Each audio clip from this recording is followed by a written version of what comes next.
What's up, everybody? Welcome to The Sound of Leadership. I'm Michael Hewitt, and today we are here with Leah the Trader.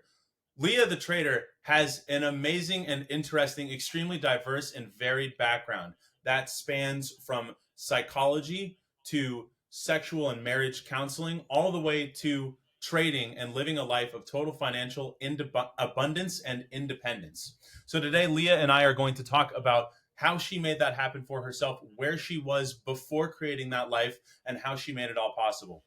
Leah, good to see you again. How are you Hi, doing? Michael. Nice to see you. Hi. Thanks for the nice intro. Of course, of course. Driving Ferraris and racing Ferraris, right? That's pretty far from where you started on this journey. Like 15, 20 years ago, you might have seen yourself racing Ferraris, but did you really believe that that was going to be like possible for you in such a short time frame? Well, I always loved cars since I was 13. I had posters of cars on my walls. So I kind of wanted to have nice and expensive cars since I was a little girl. That was like my dream. I know many girls probably don't have those dreams, but I did. And yeah, I fulfilled them. But it wasn't an easy path, you know. It definitely was, you're sitting there in Eastern Europe in this little 550 square feet apartment with brother in one little room of 120 square feet and parents, they're constantly stressed and have no money. And you hear them fighting every day about how we're going to pay for food. And, it's just not easy to be imagining to have 150, $200,000 car at some point. So you just have to really really believe, and I think that's what drove me my whole life, just to believe and imagine and put all this how I'm going to do this on the side, because if you're in that environment and you try to think how, you won't be able to come up with an idea most likely. So just to believe and do whatever you can in a realm of legalities, of course, and moralities, whatever you can to get there, and it's been crazy 15 years, as you said, for me, and I'm very happy right now. So I can see it. I can hear it. Paint that picture for us a little bit more. 550 square foot apartment, posters of this life on your wall. And I love what you said about not asking how, because there's no way that at that level of thinking, that level of exposure and experience that you've had, you're going to be able to come up with a how. So, what was it for you that made you start thinking, like, I need to create this life? I've always had this feeling inside of me that there is more to life than what I've seen around me.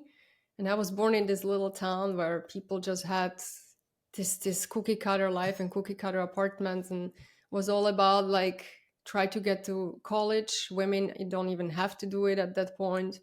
Get married, have a child, do household work, and just I would kill myself doing that. I was just always really different and really creative. So I just felt the energy inside of me. I said, this is not what I want. I don't want to live like this. And I would just always venture out and read magazines from abroad and try to go to abroad. And my parents didn't have much time. But when I was 13, they sent me to England for English school for a month. And, sometimes we were traveling to Western world for vacation, maybe every 3, 4 years. And I saw the life there, and I'm like, this is so much better than what I know. And again, like a lot of people are, when I tell them, you know, believe in what you want and fantasize, and their reply is like, yeah, how I'm going to do it. That's not the point. How I believe, if you visualize and you have a belief inside and you know what you want, you will get the opportunities to get there. The issue is people get so negative about what they don't have and what they can't do, that when the opportunities arise, they don't see them. They don't hear them. They're almost like deaf and blind to the opportunities, and they want everything to be also easy. A lot of times people are scared. Fear is not a good friend to have. Of course it protects us, but sometimes we let fear to decide too much about our life. People are scared of pain, and they're scared to lose, they're scared to fail. I love failures. I had so many failures in my life and I had so much pain, but I think every time I managed the pain, I became someone much stronger and better. And pain is not good, not bad for you. It's actually a beautiful time to be silent and analyze what happened and learn from that. So I suggest people to just go for it and try. And if pain arises, learn from it. Of course, it's not comfortable, but if you expect to have comfortable life, you will really stay in that little town doing what everyone else is doing. And if that's what you want, then okay. It's not what I wanted. choose the choose your hard, right? It's going to be hard to stay where you are and to stay comfortable, because you'll know that if you are feeling called to more, then you are going to become increasingly frustrated at your complacency. But at the same time, it's hard and it's scary to go out and do something bigger and greater than what you know, become and grow more. When you said live like this, Hmm. what do you mean? Can you paint that picture a little bit more? Live like this. What does that mean? I just don't want to have cookie cutter life. I never Yeah. wanted. I wanted to do special things. I wanted to do interesting things. I wanted to get outside the box because I think outside the box is the real fun. It's the real growth and learning. Like life has so much to offer, and people are judgmental. They just close their eyes and say, "Oh, this is against society norms." I hate societal norms. I was always outside of them, and I suffered because of that many times. But it made me who I am, and I have such a rich life. I think I lived 10 lives at this point. I explored so much, I traveled so much, I created businesses, I started so many companies, and I became financially independent very young just because I was not scared and I was pretty assertive. I'm a kick ass.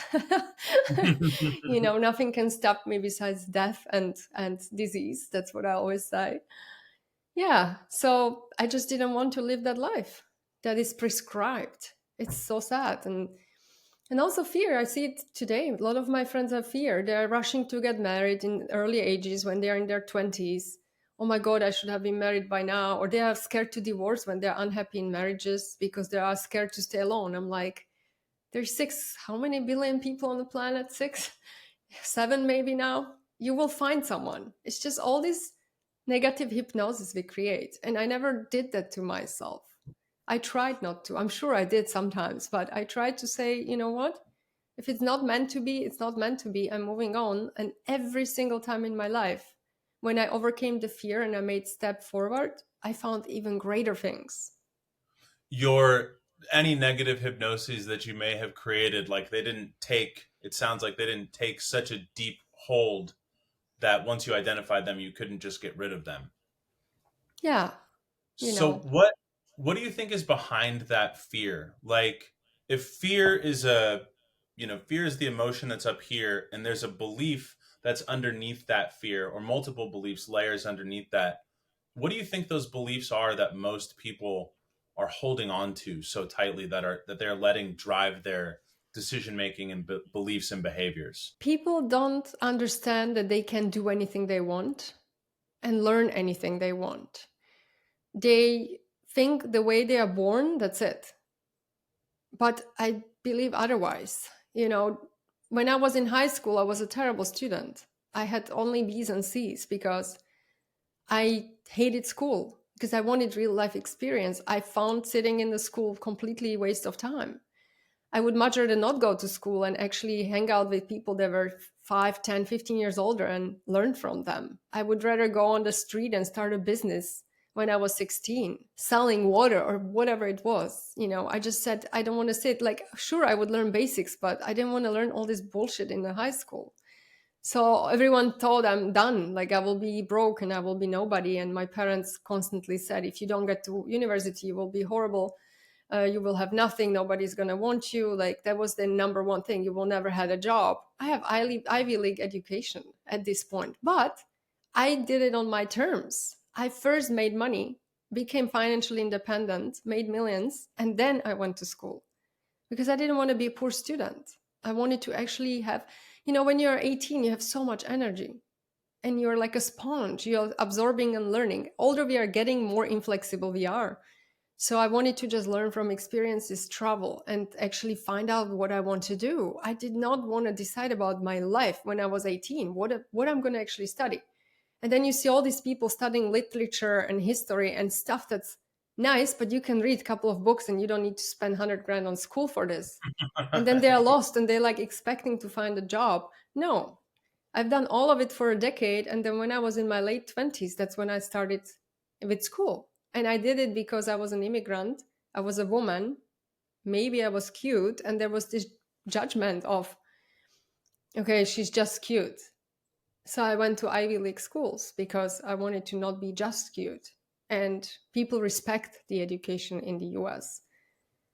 So But you I think had it's it. ridiculous to expect from 18 years olds to know what they want to do with the rest of their lives. Oh, when I was 18, if I think back to the way that I was making decisions and how I was planning things out, I think I was very fortunate to have a good sense of where to go and how to, I think about it like playing my hand. But there was a lot of bigger vision and bigger possibilities that I just didn't see because I didn't have somebody who was a couple of years, like 15 or so years older than myself, who was where I wanted to be, like you said, guiding me, saying, hey, this is a possibility for you. Why don't you do this? Come back to school later. And that would have been hugely impactful. So it sounds like the thinking that is keeping people there, what's underneath that fear is this belief that I don't have agency. I don't have the power to change my course of my life. And then when I hear Yeah. you say, maybe I'm just this or maybe I'm just that, so I'm going to go seek out the best. There's an intrinsic desire to seek out the best for its own sake, get the best education, but also to prove. So it sounds like a bit of a chip on the shoulder. Yeah, and people think I can't do this. I don't have money for this. How I'm going to buy this? These are the questions you should not ask yourself. You just do it. You go for it. You envision. You see yourself like you need to literally feel like you're rich. You feel it. You make your heart feel I'm rich, I'm financially independent, I'm beautiful, I'm traveling. And things will happen. And How it did you do truly that? happened my whole life. I read a lot of books. I was very introverted. I still am. So instead of going out playing with other kids, I would stay home most of my time and read. I read hundreds of books as a child. Since I was very little, I was 7, 8. The moment I could read fluently, I was reading books. And my mom was she was running a local bookstore, so she would bring me a book a week, or I would read the whole book in a couple of days. And there was a book about I think his name was Murphy. It was about the power of subconscious. And I was using that approach since I was 12, 13. And it really helped me. The manifestation and visualization and all that stuff. And I was doing it every single night before I went to sleep. It's almost like a meditation. I was Mhm. imagining myself being successful and beautiful, having a fun life. And I would feel the serotonin inside of me, how amazing my life is laying in that little shitty room on the top of my bed where my brother slept downstairs. Like we had truly 120 square feet to share. But I would feel this joy and this serotonin of me being living the life I want. So it's So that's how I think. not just putting up a vision board and saying like, "Oh, there's my yacht, there's my Ferrari," but really putting yourself in that moment. Like With this the is what it feeling, feels and like yeah, to you grip have the to wheel. really go in detail and feel, because people do the vision board, they look at it and said, maybe in another life. So there is never the real feeling. It's more desperation or something I don't have. But you look at it and say, you have to close your eyes and say, this is where I live, this is the car I'm driving, this is how it feels. And you really feel. And that's what I did my whole life. It So just what makes you really high almost in that moment. because of the serotonin. So then you're Mm-hmm. creating a bunch of positive feedback loops for yourself where you Yeah. are feeling rich and you are Yeah. leveling up. Really what you're doing is you are leveling up your identity, because I find that Yes.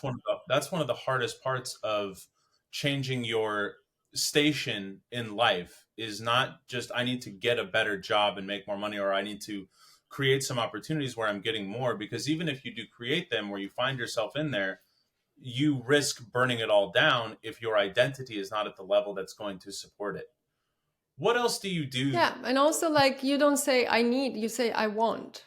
Because, like, need also, like, people need to choose the words right. If you say I need this, it's desperate. You say I want this or I have this. That Hmm. also helped me. And I learned all of this in the books, how to basically, like, almost neuro-linguistic programming, you know? So that's something a lot of people talk about it on YouTube, but it worked for me. I'm like a real example of this in real, like I'm not making this up.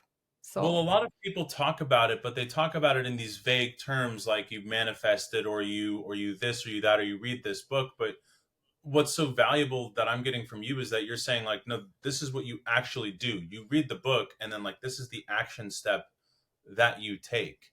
And then what were you doing? Because you don't just go from the apartment that you were in to where you are now. What was that path like, sequentially, the different opportunities and the different types of thinking and the different ways of earning and saving money and investing?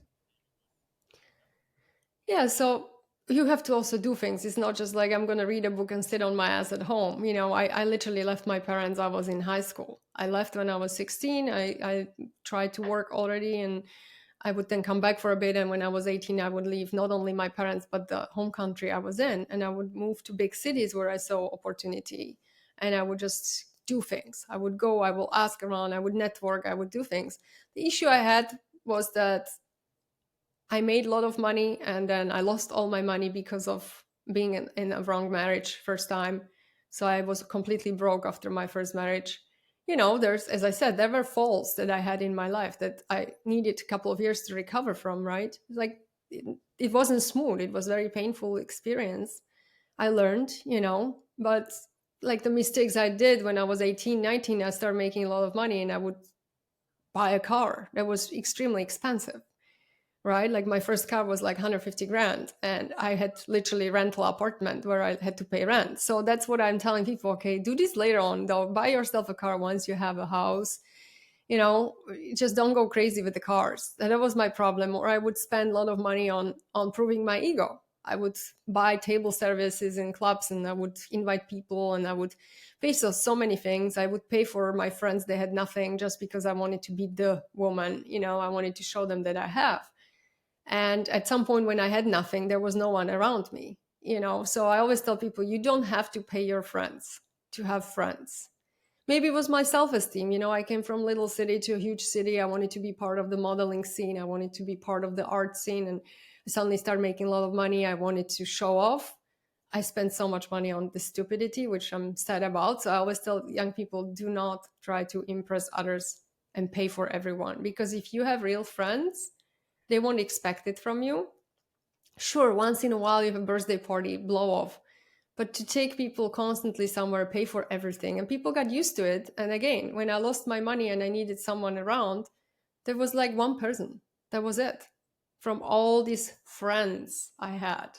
So these are like two learnings. And I would definitely, the money I spend on clubs and parties and paying for my friends an expensive car that I then totaled because I fall asleep on a highway, I should have better buy 3 apartments and rent them until today. I would probably triple the money by now. So that was a bad And decision. Yeah. Yeah. or invested into Nvidia long, Yeah. long ago. Yeah. Yeah, exactly. Or somewhere. It just, that was a big mistake. But again, I was 18, 19 when this was happening, 20. So later on I was smarter. The second time I started building up my life, I was saving literally everything. I lived so cheap. So from So like my how 21 until 29, 30 for the decade, I was so cheap. how did you Like go from really.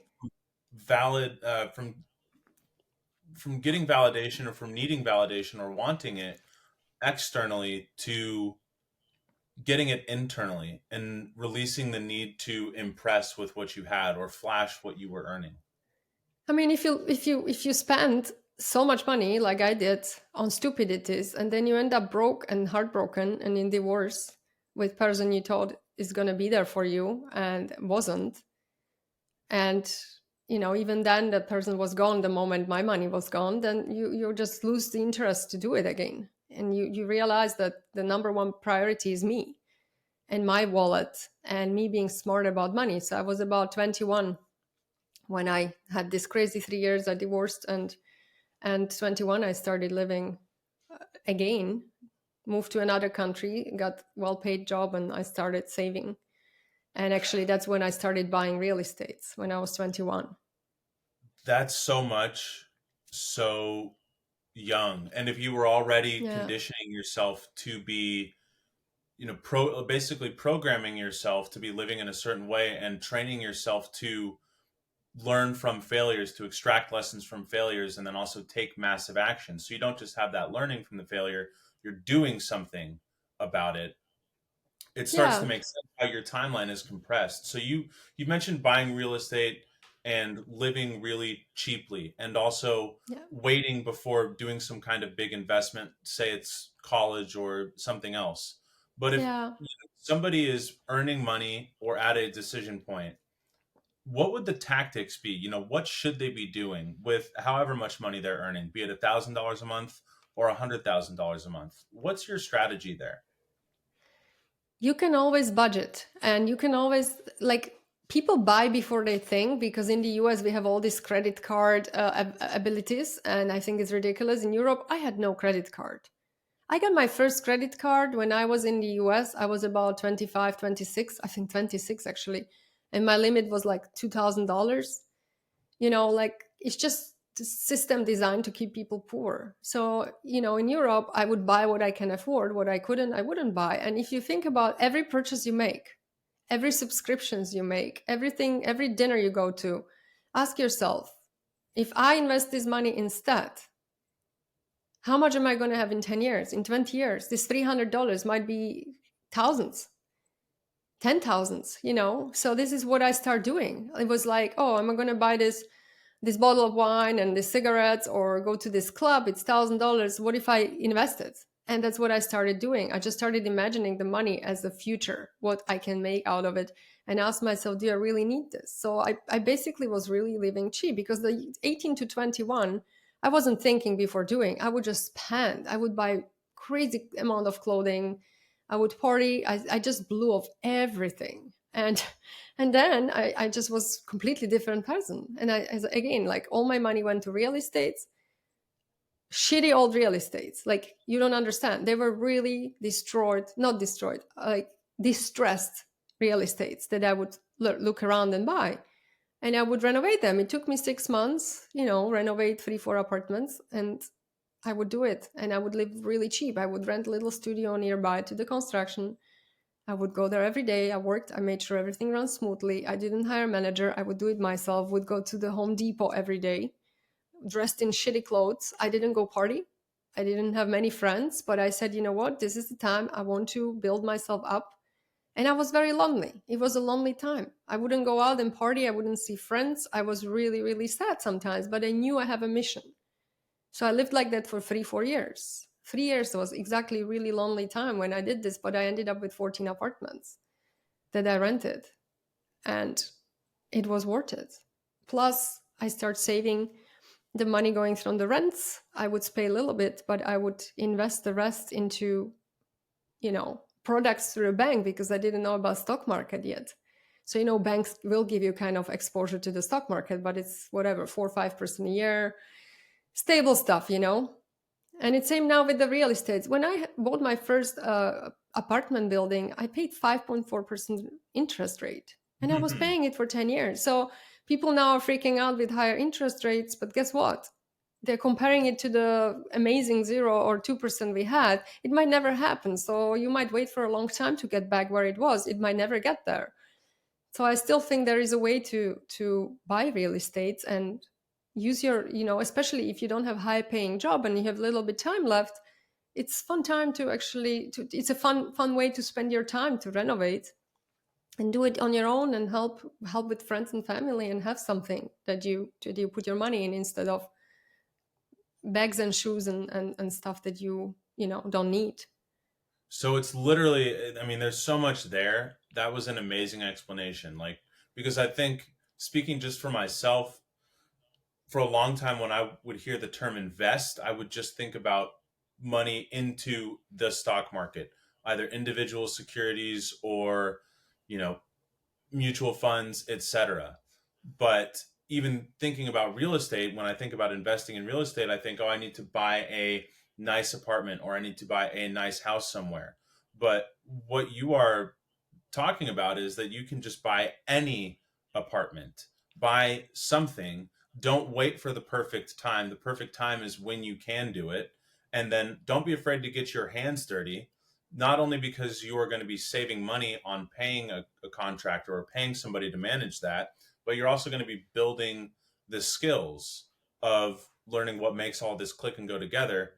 And you're also learning how to, like, where that money might go in the future, so that when you do hire a manager, you're like, hey, don't buy these materials, buy these materials. You Yeah. might know how you're getting ripped off in the future. And then I think one of the big tactics is whatever cash flow you do have coming in, save the majority of that cash flow after you've already invested in an asset.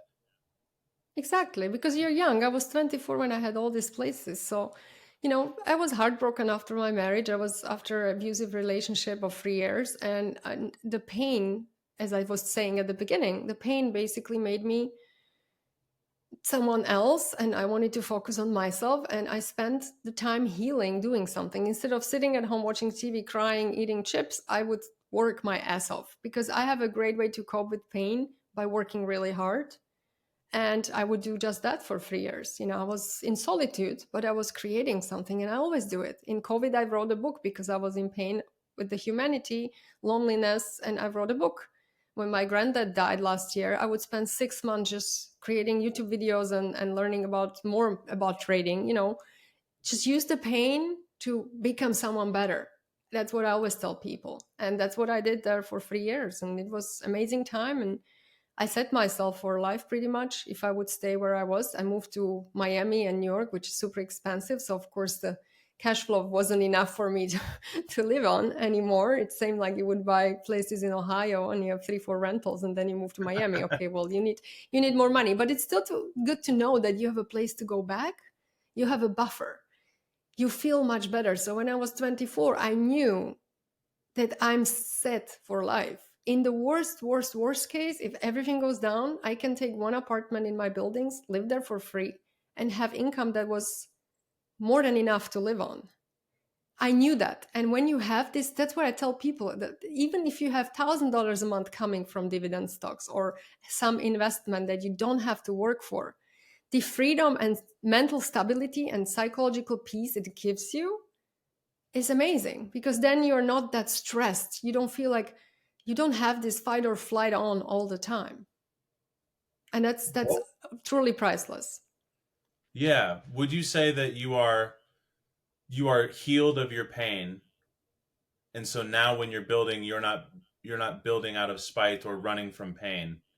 Now you are building just for building's sake. Yeah, it's a transformation. You start from the pain and you focus on the creation and building and the business or whatever you do. A lot of people just work.